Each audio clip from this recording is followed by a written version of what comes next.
खबर आ रही है। दरअसल ये जो रेड यहां पर ईडी की चल रही है उसको लेकर जयराम रमेश की ओर से अब निशाना साधा गया है। जयराम रमेश का ये कहना है कि मैं इस बदले की कार्रवाई की साफ तौर पर निंदा करता हूं।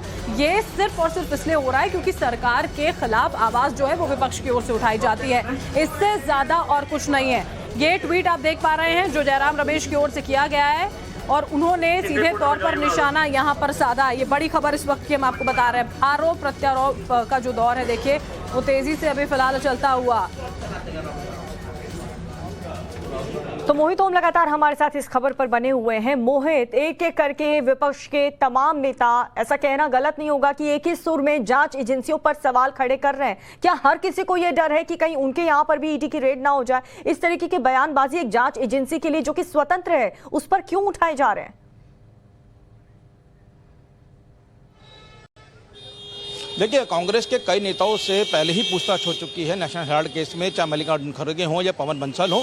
और जिस तरीके से कांग्रेस के जब बड़े नेता सोनिया गांधी, राहुल गांधी जब ईडी ऑफिस पहुंचे तो देखा जा रहा था कि किस तरीके से कांग्रेस पर सड़कों पर आई हुई थी। उनके तमाम सांसद, तमाम बड़े नेता सड़कों पर थे, प्रदर्शन कर रहे थे। तो लगातार जो है बीजेपी पे सवाल खड़े कर रहे थे कि बीजेपी एक राजनीतिक द्वेष भावना के तहत जो है वो कार्रवाई कर रही है और ईडी का गलत इस्तेमाल कर रही है। और ईडी जब जब रेड करती है कि चाहे किसी पॉलिटिकल पार्टी के पास हो तो उसी तरीके की बयानबाजी विपक्ष से देखने को मिलती है। और यही मामला है कि जब हेराल्ड हाउस के अंदर ईडी की टीम पहुंची हुई है और 12 ठिकानों पर रेड चल रही है या कई सर्चेज चल रही हैं, तो अब विपक्ष जो है वो सवाल खड़े कर रहा है और बीजेपी पर निशाना साध रहा है। लेकिन लगातार बीजेपी के जो बड़े नेता हैं वो भी ये कांग्रेस पार्टी पे आला कमान पर सवाल खड़े कर रहे हैं कि अगर आप इतने साफ हैं और आप निर्दोष हैं तो ईडी की जांच में सहयोग कीजिए ना। उन पर किस तरीके के सवाल खड़े कर रहे हैं, सड़कों पर के प्रदर्शन क्यों कर रहे हैं? और जब ईडी अपने काम करने के लिए आगे बढ़ रही है तो उस पर सवाल किस बिहाफ पे खड़े किए जा रहे हैं। और इसी कड़ी में जब ईडी जब पूछताछ करती है और ईडी को जब पूछताछ में संतुष्ट भरे जवाब नहीं मिलते तो वहीं पे ईडी अब जो है वो हेराल्ड हाउस पहुंची है और उनके अकाउंट ऑफिस के अंदर करीब 4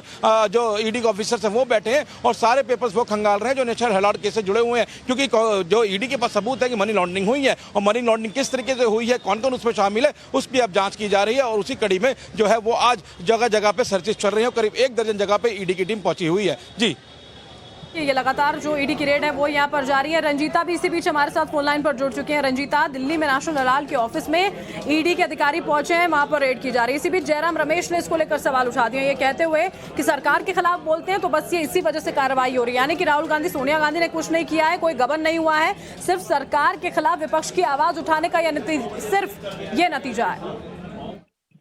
देखिए, कांग्रेस पार्टी नेशनल हेराल्ड मामले में और ये जो लगातार राहुल गांधी से और सोनिया गांधी से ईडी ने पूछताछ की, उस दौरान जो पार्टी की लाइन थी जयराम रमेश उसी लाइन को आगे बढ़ाने का काम कर रहे हैं।